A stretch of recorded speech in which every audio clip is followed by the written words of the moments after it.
اچھا، آج کل ہم دیکھتے ہیں ارب پتی خاندانوں کو یا بڑی بڑی کارپوریشنز کو دیکھ لیں۔ ایک عام تاثر ہے کہ پہلی نسل دولت بناتی ہے، بالکل ایسا ہی ہے۔ دوسری اسے سنبھالتی ہے، اور کہا جاتا ہے کہ تیسری نسل اسے پوری طرح برباد کر دیتی ہے۔ ہاں، یہ ایک بہت کلاسک پیٹرن ہے۔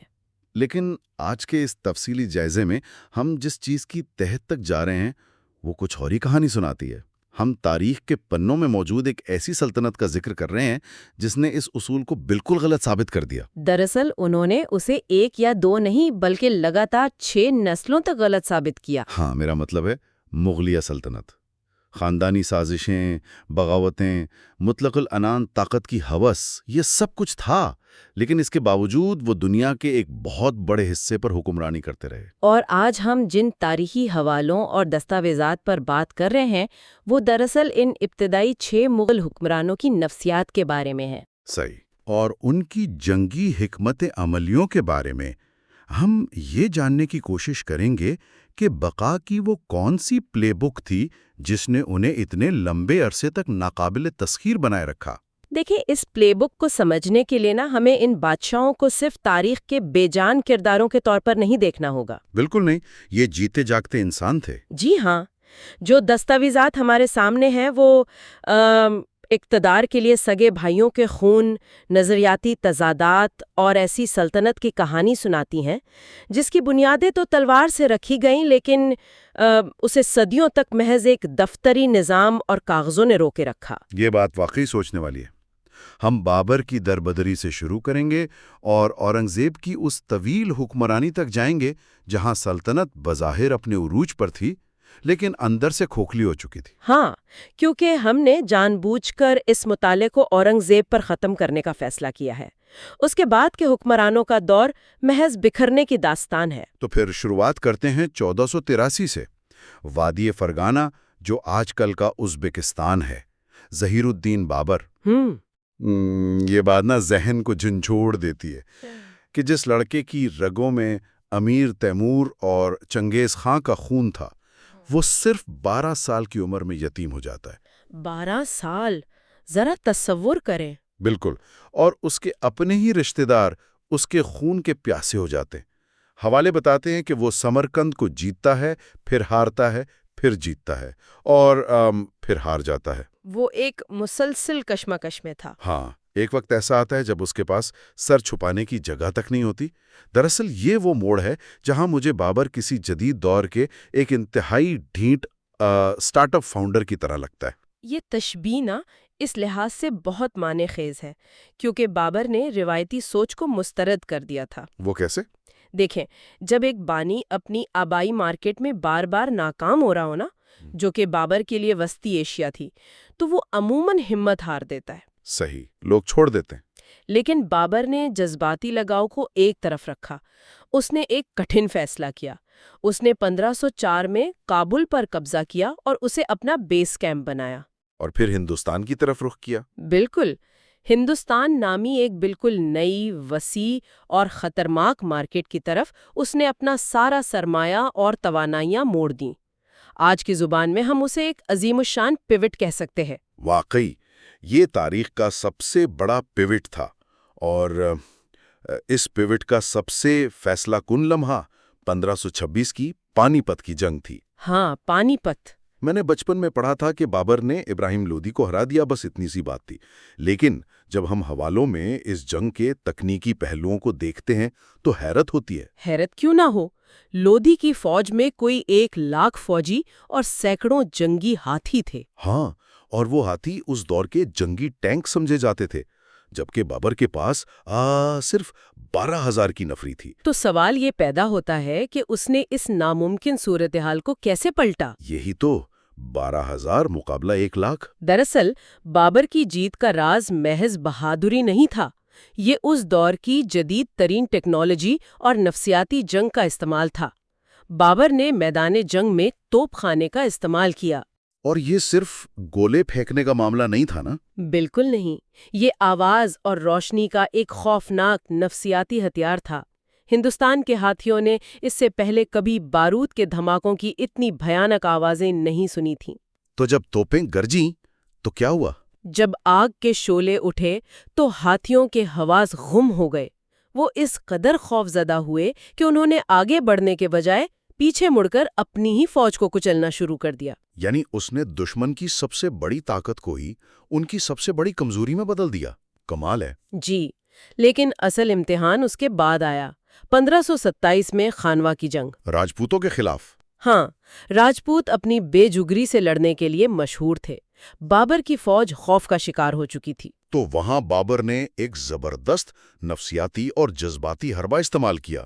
اس نے اپنی شراب کی پیالیاں توڑوا دیں۔ بالکل، اس نے توبہ کی اور اس جنگ کو ایک نظریاتی رنگ دے دیا۔ اور فوج کا مورال راتوں رات آسمان پر پہنچ گیا۔ لیکن ایک بات جو مجھے بابر نامہ پڑھ کر عجیب لگی وہ یہ تھی کہ اس ساری جد و جہد کے باوجود بابر کو ہندوستان سے کوئی جذباتی لگاؤ نہیں تھا۔ وہ دراصل ایک انتہائی عملی حکمران کی سوچ تھی۔ بابر اپنی یادداشتوں میں صاف لکھتا ہے کہ اسے ہندوستان کی گرمی، یہاں کی اڑتی ہوئی دھول اور سماجی رہن سہن بالکل پسند نہیں آیا۔ ہاں، اسے تو اپنے آبائی وطن کے خربوزے اور چشمے یاد آتے تھے۔ لیکن وہ ساتھ ہی یہ بھی لکھتا ہے کہ یہاں سونا اور چاندی بے پناہ ہے۔ مطلب یہ ایک سرد مہر سیاسی اعتراف تھا کہ سلطنت بنانے کے لیے جو سرمایہ چاہیے وہ یہیں سے ملے گا۔ بالکل، لیکن اسی سرد مہر فاتح کے اندر ایک انتہائی گہرا جذباتی پہلو بھی چھپا ہوا تھا۔ حوالوں میں بابر کی موت کا جو واقعہ درج ہے نا، وہ انسانی نفسیات کا ایک عجیب معمہ ہے۔ ہاں، جب اس کا بیٹا ہمایوں شدید بیمار پڑ جاتا ہے، تمام طبیب ہار مان لیتے ہیں تو بابر بستر کے گرد 3 چکر کاٹتا ہے اور خدا سے دعا کرتا ہے کہ یہ بیماری اس کی طرف منتقل ہو جائے۔ طاقت اور سلطنت کے اس بے رحم کھیل میں نا، ایک بادشاہ کا اپنی جان کا یوں سودا کرنا یہ کوئی عام بات نہیں ہے۔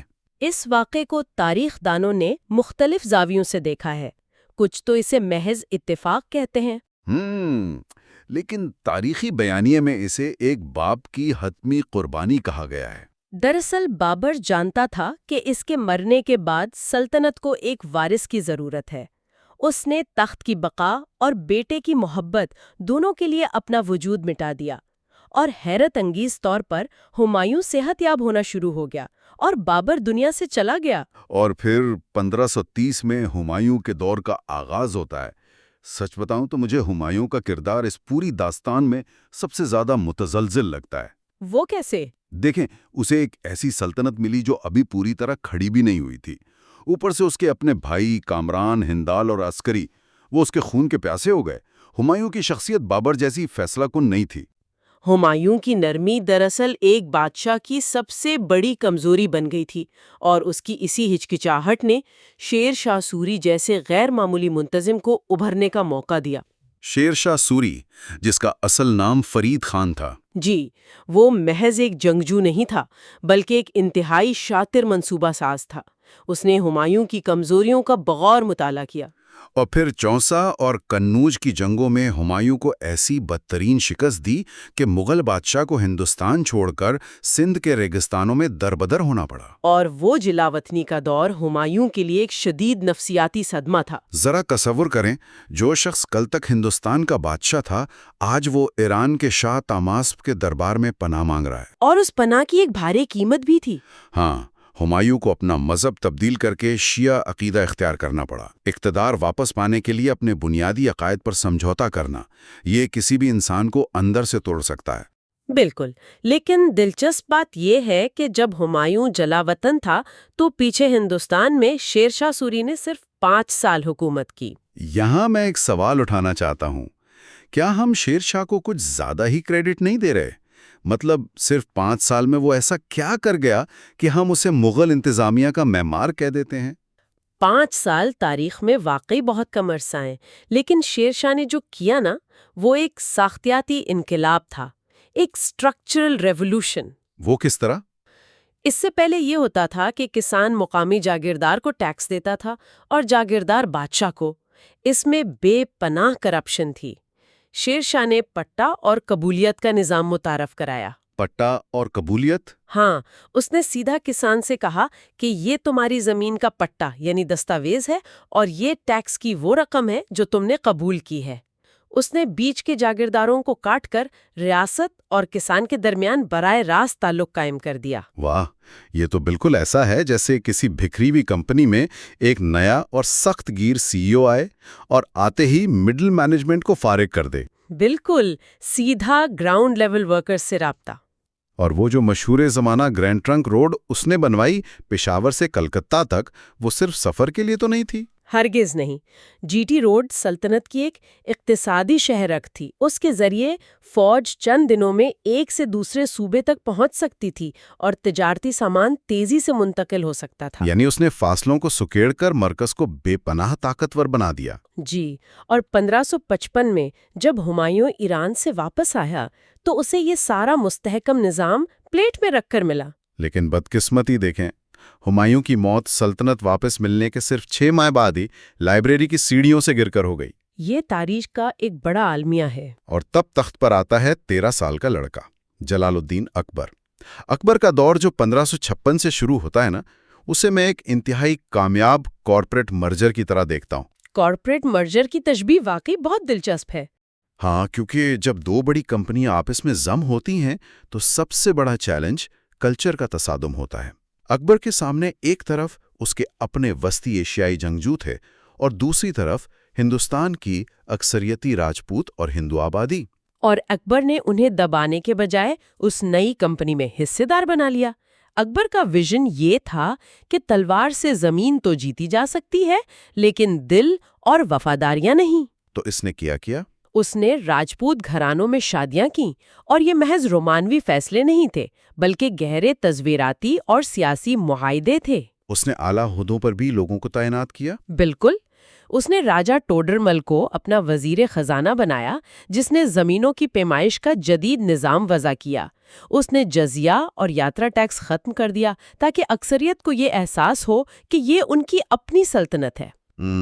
لیکن اکبر کا جو سب سے بڑا ماسٹر سٹروک تھا وہ منصبداری نظام تھا۔ اگر میں اسے صحیح سمجھ پایا ہوں تو اکبر نے جاگیردارانہ مائنڈ سیٹ کو ہی ختم کر دیا تھا۔ بالکل درست۔ اس نے اپنے جرنیلوں کو مستقل زمینیں دینے کے بجائے انہیں ریاست کا تنخواہ دار ملازم بنا دیا، ذات اور سوار کا درجہ دے کر۔ کیا آپ اس کی منطق ذرا واضح کریں گی؟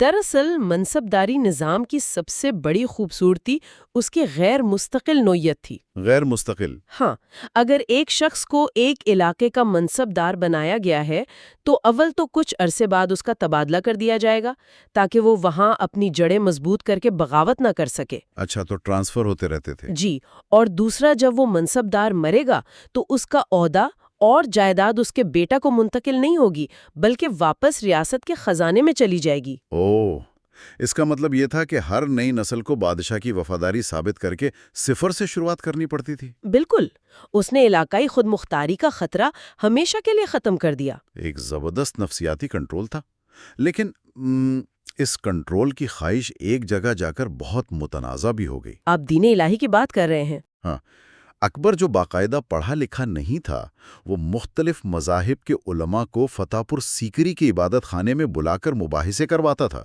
اور اس سب کے نتیجے میں اس نے دین الہی نامی ایک نیا نظام متعارف کرایا۔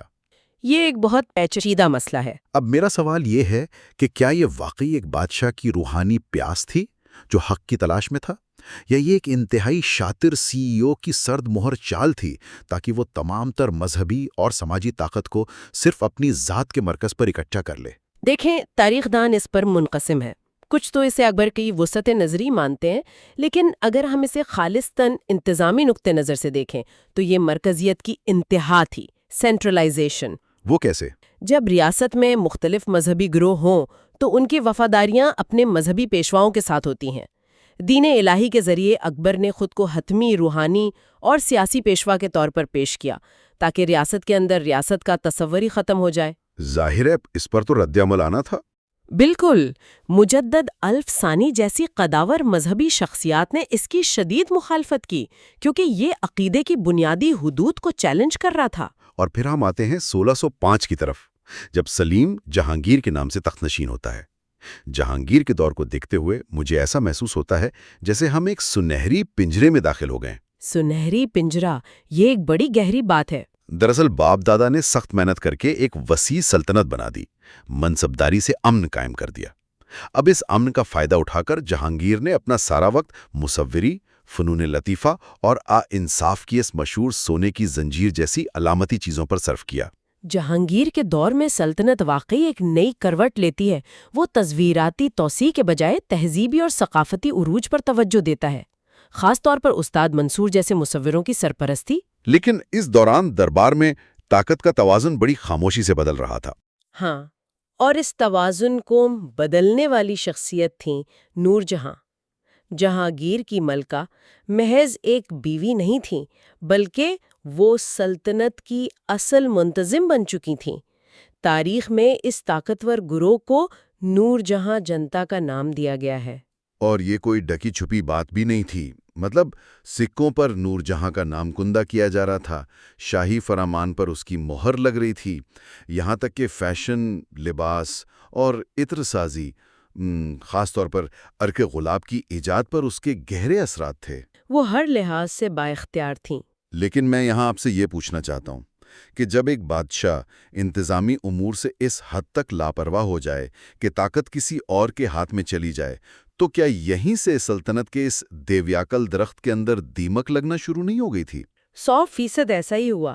جب طاقت کا مرکز بادشاہ کے بجائے دربار کے مخصوص گروہوں میں بڑھ جائے نا، تو سازشیں جنم لیتی ہیں۔ ہر کوئی بادشاہ کے بعد آنے والے وارث کو اپنے قابو میں کرنا چاہتا ہے، اور اس کا نتیجہ جہانگیر کو اپنے ہی بیٹے خسرو کی بغاوت کی صورت میں دیکھنا پڑا۔ یہ ایک بہت المناک حقیقت تھی۔ اور اس بغاوت کو کچلنے کے لیے جہانگیر نے ایک ایسا قدم اٹھایا جس کی گونج صدیوں تک سنائی دی۔ خسرو کی مدد کرنے کے شبے میں جہانگیر نے سکھوں کے 5ویں گرو ارجن کو سزائے موت دے دی۔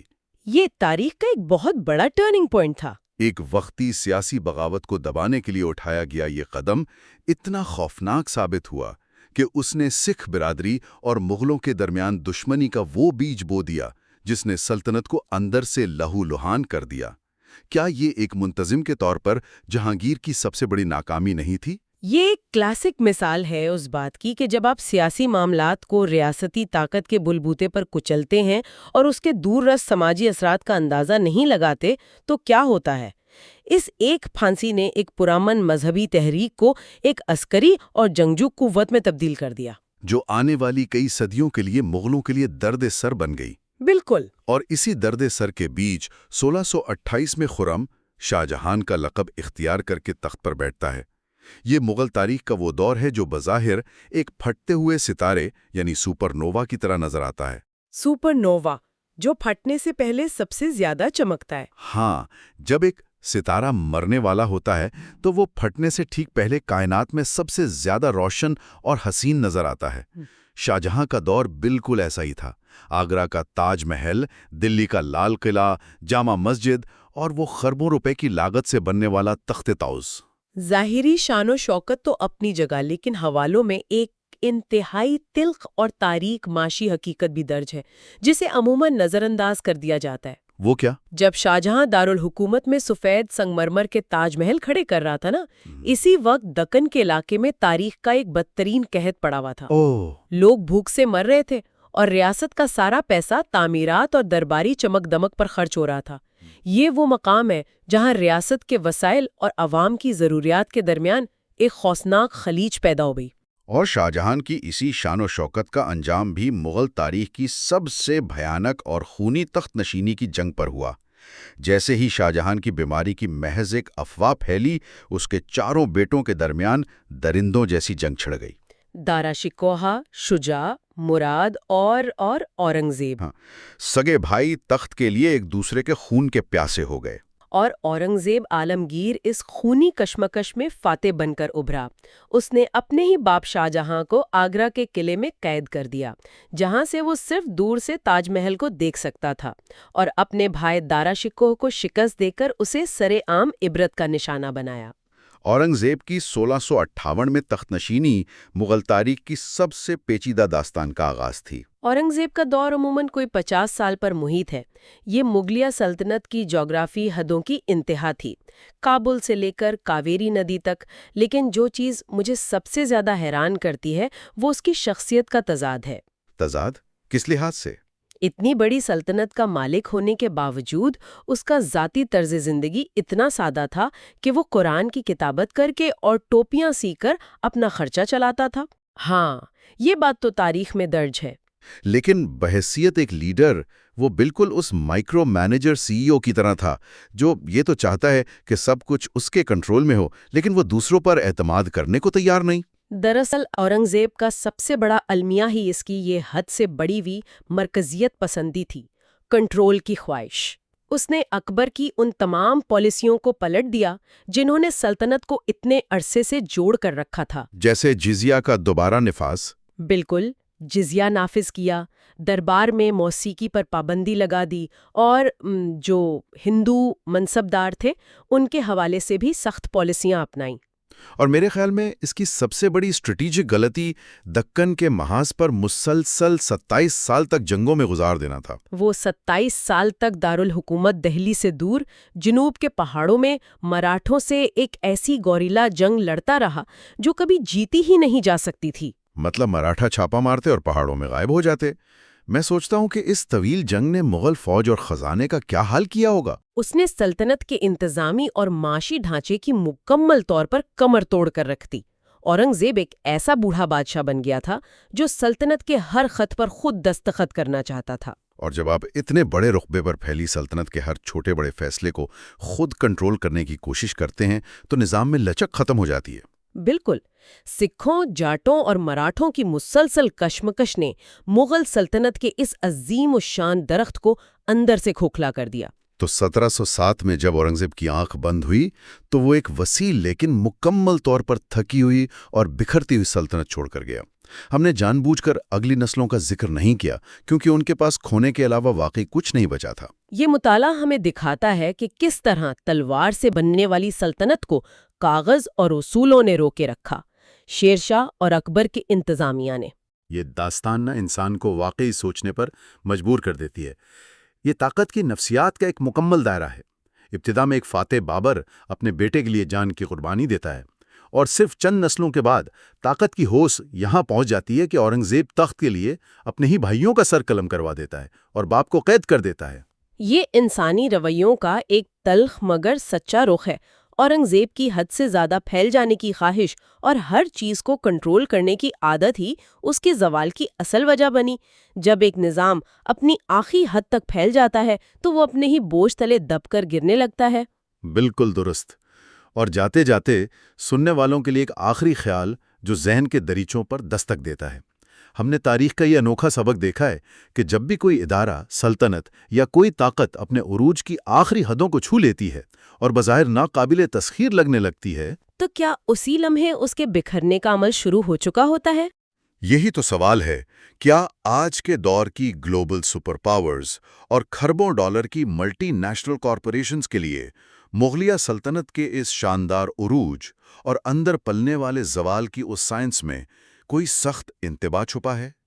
یہ وہ سوال ہے جس پر غور کرنا اب ہم سب کے لیے ناگزیر ہے۔ عموماً جب کسی بہت بڑی اور عظیم الشان سلطنت کے زوال کی بات ہوتی ہے نا، تو ہمارے ذہن میں سیدھا وہ بیرونی حملہ آتے ہیں، توپوں کی گھنگراج، ٹوٹتی ہوئی فصیلیں اور بس جنگیں۔ ہاں بالکل ایسا ہی ہوتا ہے۔ لیکن ذرا ایک بہت پرانے، گھنے اور دیوا ہیکل برگد کے درخت کا تصور کریں۔ ایک ایسا درخت جو باہر سے دیکھنے میں نا بالکل ناقابل تسخیر لگتا ہو، مطلب اس کی شاخیں آسمان سے باتیں کر رہی ہوں، سایہ میلوں تک پھیلا ہو۔ بظاہر لگتا ہے کہ بھئی یہ تو صدیوں تک قائم رہے گا۔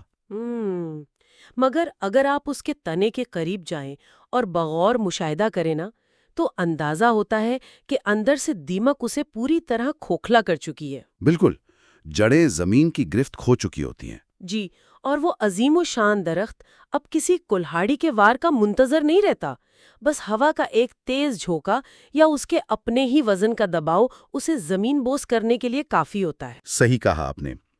تو آج کے ہمارے اس تفصیلی جائزے میں ہم مغل تاریخ کے اس انتہائی نازک اور میں کہوں گا سب سے زیادہ جذباتی اور ہولناک موڑ پر بات کریں گے، جب اورنگزیب عالمگیر کی آنکھیں ہمیشہ کے لیے بند ہوتی ہیں۔ فروری اور مارچ 1707 کے وہ آخری ایام۔ ایک ایسی سلطنت جس کا رقبہ 15 لاکھ مربع میل سے زیادہ تھا اور آبادی کا تخمینہ کوئی 20 کروڑ کے لگ بھگ تھا۔ 20 کروڑ، یعنی وہ اچانک کسی ریت کے قلعے کی طرح اندر سے ڈھہ جانے کے قریب تھی۔ اور آج کی ہماری اس مفصل گفتگو کا مقصد صرف جنگوں اور تاریخوں کو دہرانا نہیں ہے۔ ہمارا اصل مشن یہ سمجھنا ہے کہ اس قداور سلطنت کی جڑوں میں یہ دیمک، یہ کھوکھلاپن کیسے پیدا ہوا۔ ہاں، اور جب مرکز کی گرفت ڈھیلی پڑی تو اس کے نتیجے میں کیسی تباہی پھیلی۔ اور دیکھیں، اس مقصد کے لیے ہم نے جن ذرائع کو کھنگالا ہے نا، ان میں صرف شاہی دربار کی وہ خشک دستاویزات شامل نہیں ہیں۔ وہ تو اکثر یک طرفہ ہوتی ہیں۔ بالکل، ہم نے مختلف تحقیقی مقالے اور اس دور کی وہ مقامی جذباتی داستانیں بھی شامل کی ہیں جو بتاتی ہیں کہ اقتدار کے ایوانوں میں ہونے والے فیصلوں کا اثر ایک عام انسان کی زندگی پر کیسا پڑتا ہے۔ مطلب جب خوف اور خاندانی درندگی عروج پر ہو تو نظام کیسے مفلوج ہوتا ہے۔ تو چلیں اس داستان کے آغاز کے لیے ہمیں آگرہ یا دلی کے شاندار محلات سے نکلنا پڑے گا۔ سیدھا دکن کے ان سنگلاخ پہاڑوں اور میدانوں کی طرف چلتے ہیں جہاں اورنگزیب کی زندگی کے آخری ایام گزر رہے تھے۔ 3 مارچ 1707 مقام تھا احمد نگر۔ بادشاہ کی عمر 90 سال ہو چکی تھی۔ 90 سال؟ لیکن یہاں جو چیز سب سے زیادہ حیران کن ہے وہ یہ ہے کہ یہ بادشاہ محلات میں نہیں تھا بلکہ خیموں میں تھا۔ اور مطلب یہ کوئی معمولی خیمے نہیں تھے۔ جی ہاں، یہ بات واقعی دنگر دینے والی ہے۔ اورنگزیب نے اپنی زندگی کے آخری 25 سال مسلسل دکن کی فوجی مہمات میں گزارے۔ 25 سال ایک ہی مہم پر؟ جی 25 سال۔ ان سالوں میں سلطنت کا کوئی ایک مستقل دارالحکومت نہیں تھا بلکہ ایک چلتا پھرتا لشکر تھا۔ ہمارے ذرائع بتاتے ہیں کہ ان شاہی خیموں اور فوجی کیمپوں کی جو بستی تھی نا، اس کا گھیراؤ 50 کلومیٹر تک پھیلا ہوا تھا۔ 1 منٹ، 50 کلومیٹر؟ یعنی اگر ہم آج کے دور سے موازنہ کریں تو یہ تو ایک پورے میٹروپولیٹن شہر کے برابر کا رقبہ بنتا ہے۔ بالکل، ایک پورا شہر جو محض کینوس کے خیموں، گھوڑوں، ہاتھیوں اور لاکھوں انسانوں پر مشتمل تھا۔ لیکن اس ظاہری ہیبت کے پیچھے چھپی حقیقت کیا تھی؟ مطلب ایک سلطنت جس کا بادشاہ 25 سال تک اپنے پایا تخت سے دور جنگوں میں الجھا رہے، اس کا معاشی ڈھانچہ کیسا ہوگا؟ ظاہر ہے تباہل۔ ان طویل مہمات نے سلطنت کا خزانہ مکمل طور پر نچوڑ لیا تھا۔ فوج کی تھکاوٹ کا تو یہ عالم تھا کہ سپاہیوں کی پوری ایک نسل ان خیموں میں پیدا ہوئی اور وہیں بوڑھی ہو گئی۔ مطلب انہوں نے کوئی گھر ہی نہیں دیکھا۔ اور امرا، جو کسی بھی سلطنت کی ریڑھ کی ہڈی ہوتے ہیں، وہ اب مزید جنگیں لڑنا ہی نہیں چاہتے تھے۔ وہ مایوس ہو چکے تھے۔ اور یہاں جو بات سب سے زیادہ حیران کن ہے نا، وہ یہ ہے کہ اورنگزیب کو خود اس بات کا احساس تھا۔ وہ کوئی غافل حکمران نہیں تھا جو اس خوش فہمی میں مرا ہو کہ سب کچھ ٹھیک ہے۔ یعنی اسے معلوم تھا کہ وہ کیا چھوڑ کر جا رہا ہے۔ بالکل، اسے اپنے آخری وقت میں اس بات کا بہت تلخ احساس تھا کہ وہ اپنے پیچھے جو کچھ چھوڑ کر جا رہا ہے وہ تباہی کے دہانے پر ہے۔ ایک ایسا شخص جس کے ایک اشارے پر لاکھوں کی فوج حرکت میں آ جاتی تھی، وہ اپنے آخری ایام میں شدید تنہائی کا شکار تھا۔ اور میرے خیال میں اس کی وصیت اس کے اس اندرونی کرب کی سب سے بڑی دلیل ہے نا۔ اس نے وصیت کی تھی کہ اس کی قبر کو کچا رکھا جائے، کوئی شاندار مقبرہ نہ بنایا جائے۔ جی، یہ محض عاجزی نہیں تھی بلکہ یہ اس نفسیاتی بوجھ کی عکاسی کرتی ہے کہ وہ اپنا کام مکمل نہیں کر پایا۔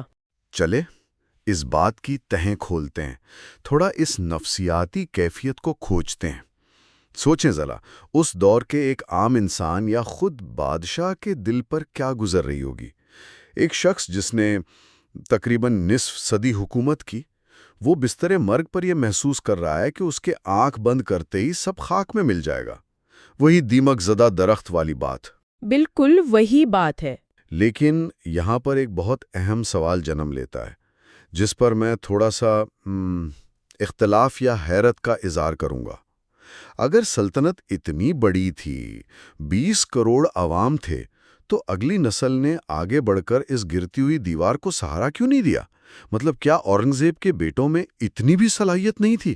آخر وہ کوئی بچے تو نہیں تھے نا؟ ہاں، آپ کا یہ سوال بہت برمحل ہے۔ اورنگزیب کے بیٹے واقعی کوئی بچے نہیں تھے۔ اس کی وفات کے وقت سب سے بڑا بیٹا معظم، جسے ہم شاہ عالم کے نام سے جانتے ہیں، اس کی عمر 64 سال تھی۔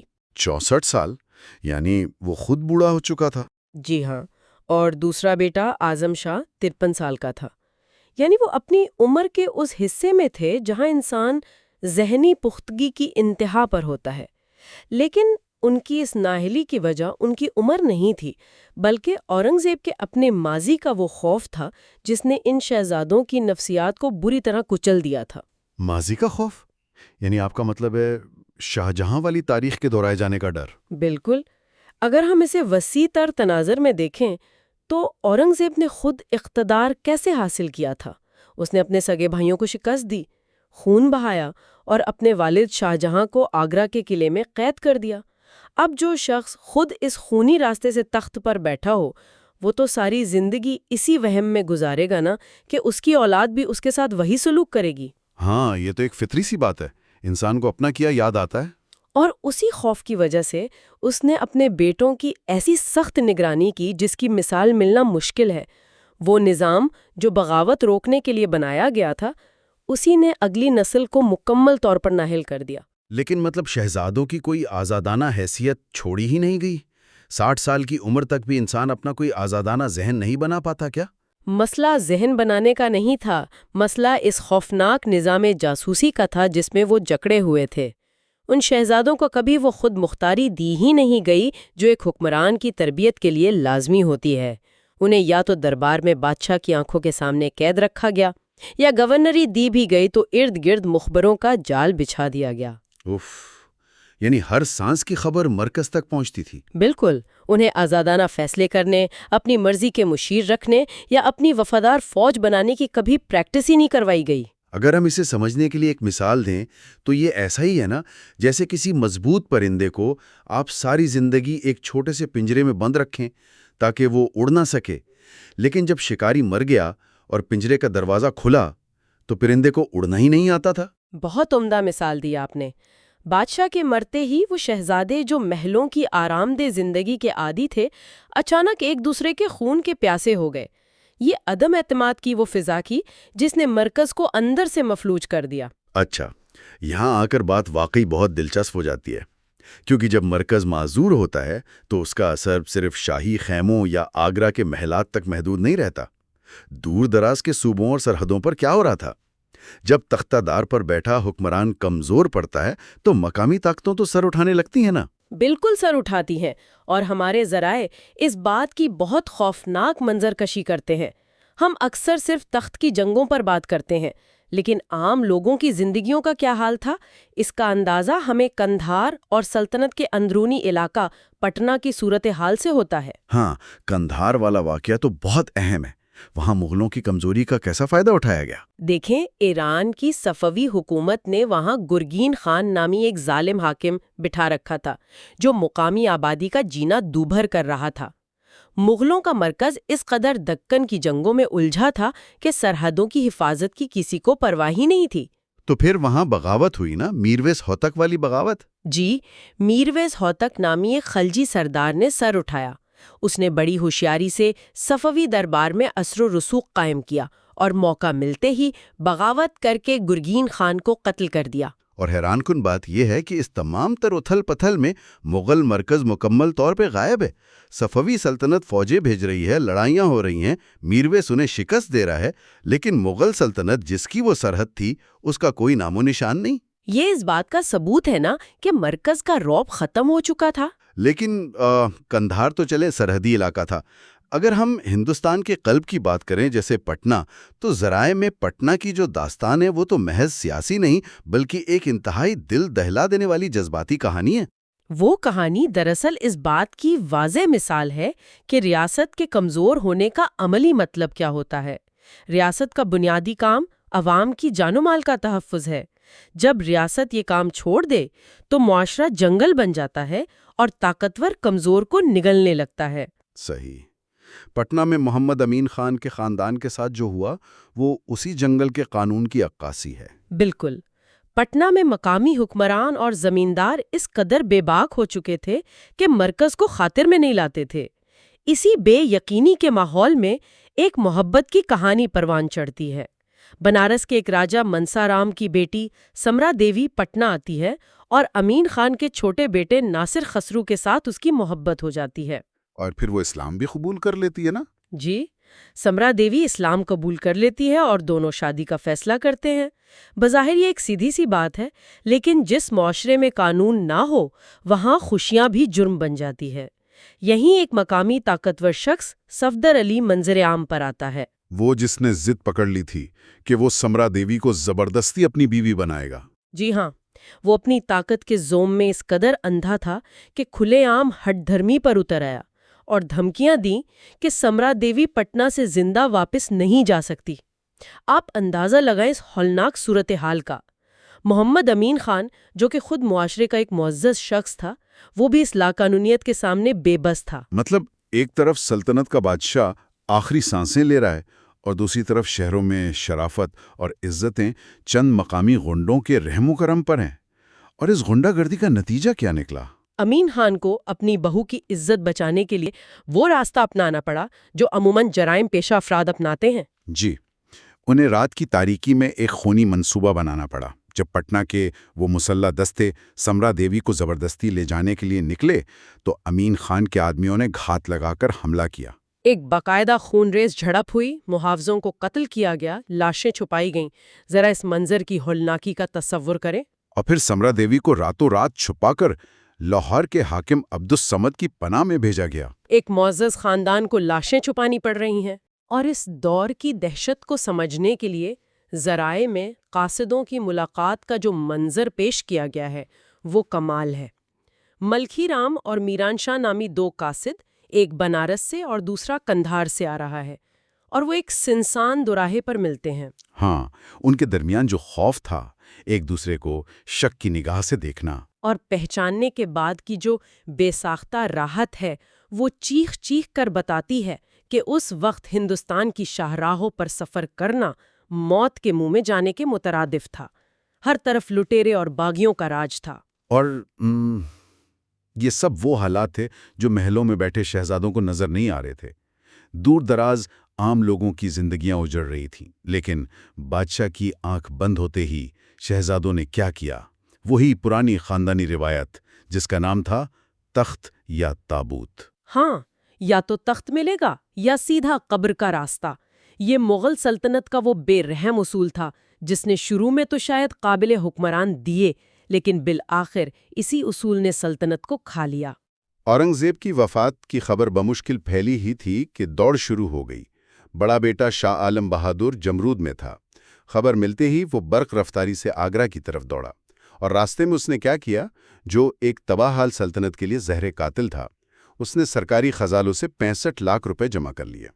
اور صرف وہی نہیں، اس کا بیٹا عظیم الشان جو بنگال کا حاکم تھا، وہ اپنے ساتھ 1 کروڑ روپے کی نقدی لے کر آگرہ کی طرف بڑھا۔ مجھے اسی تضاد پر حیرت ہوتی ہے۔ ایک طرف ہم کہتے ہیں کہ دکن کی جنگوں نے خزانہ خالی کر دیا، اور دوسری طرف بنگال سے 1 کروڑ روپے آ رہے ہیں۔ یہ کیسا دیوالیہ پن تھا بھائی؟ یہی تو وہ انتظامی خرابی ہے نا۔ سلطنت دیوالیہ مرکز سے ہوئی تھی، صوبوں سے نہیں۔ بنگال ایک مالدار صوبہ تھا۔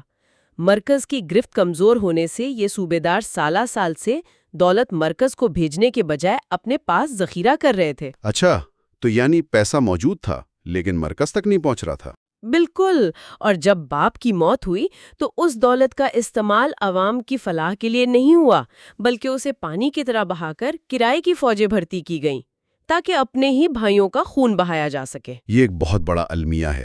اور اس دوران اعظم شاہ کا کیا حال تھا دکن میں، جس کے پاس تخت پر قبضے کا سنہری موقع تھا کیونکہ وہ کیمپ کے قریب تھا؟ اس کی حالت اور بھی عجیب تھی۔ ذرائع بتاتے ہیں کہ اس نے 14 مارچ کو جلد بازی میں خود کو بادشاہ تو ڈکلیئر کر دیا، لیکن اس کے خزانے میں کچھ نہیں تھا۔ اعظم شاہ کی فوج کی حالت اتنی خراب تھی کہ انہیں پچھلے 3 سال سے تنخواہ ہی نہیں ملی تھی۔ 3 سال سے تنخواہ نہیں ملی؟ جی، ذرا سوچیں، ایک فوج جو 3 سال سے بھوکی ہو، کپڑے پھٹ چکے ہوں، اسے اعظم شاہ آگرہ لے کر جا رہا تھا۔ اسی مفلسی کی وجہ سے قریبی سالار راستے میں ہی ساتھ چھوڑ کر جانے لگے۔ یہاں ایک بہت اہم سوال پیدا ہوتا ہے نا، کیا تخت کی اس ہوس نے ان بھائیوں کو بالکل اندھا کر دیا تھا؟ جب کبھی ایک ساتھ کھیلے تھے تو اس سب کا اصل مطلب کیا ہے؟ مطلب یہ شہزادے تخت کی طرف نہیں بلکہ اپنی عظیم و شان سلطنت کی تباہی کی طرف مارچ کر رہے تھے۔ تخت اب ایک بارود کے ڈھیر پر رکھا تھا، اور ہم آج کی اس داستان کو یہیں پر روکیں گے، کیونکہ یہاں سے آگے کی خونی تاریخ ایک الگ باب ہے۔ میں سمجھتی ہوں یہی وہ مقام ہے جہاں ہمیں رک کر اس سب کا نتیجہ اخذ کرنا چاہیے۔ آج کی ان داستانوں سے جو سب سے بڑا سبق ملتا ہے وہ یہ ہے کہ سلطنتیں صرف بیرونی حملوں سے نہیں گرتیں۔ بالکل، باہر کے طوفان اتنا نقصان نہیں پہنچاتے جتنا اندر کی دیمک، اندرونی اعتماد، وسائل کا ضیاع اور اپنے ہی خون کے پیاسے ہو جانا۔ 1707 کا ہندوستان ایک ایسا آتش فشاں تھا جو پھٹنے کے لیے بالکل تیار تھا، جس نے صرف شاہی خاندان کو نہیں بلکہ پٹنہ اور کندھار کے عام لوگوں کی محبتوں اور عزتوں کو بھی راکھ کر دیا۔ جب ریاست اپنا کمچ چھوڑ کر ذاتی جاگیر بن جائے تو انجام خونی خانہ جنگی ہی ہوتا ہے۔ ایک آخری اور بڑی فکر انگیز بات جو آج کے ذرائع میں براہ راست تو نہیں آئی، لیکن میرا ماننا ہے کہ تاریخ کے طالب علم کو جھنجھوڑ دیتی ہے۔ سوچیں ذرا، 18ویں صدی کا آغاز ہو رہا تھا، ٹھیک اسی دور میں جب یہ مغل شہزادے ایک دوسرے کی گردنیں کاٹ رہے تھے۔ یورپ میں بادشاہتیں کمزور ہو رہی تھیں، وہاں قانون اور جمہوریت کی باتیں شروع ہو چکی تھیں۔ ہاں، یہ واقعی ایک بہت قابل غور تقابل ہے نا۔ تو سوچنے کی بات یہ ہے کہ اگر یہ مغل شہزادے آپس میں لڑنے کے بجائے اقتدار کو ایک آئینی اور قانونی شکل دے دیتے، کوئی ادارہ بنا لیتے، تو کیا آج اس خطے کا نقشہ، اس کی تاریخ اور ہم سب کی زندگیاں کچھ اور نہ ہوتی؟ اس پر ضرور سوچیے گا۔ آج کے اس تفصیلی جائزے میں ہمارے ساتھ شامل ہونے کا بہت شکریہ۔ خدا حافظ۔ خدا حافظ۔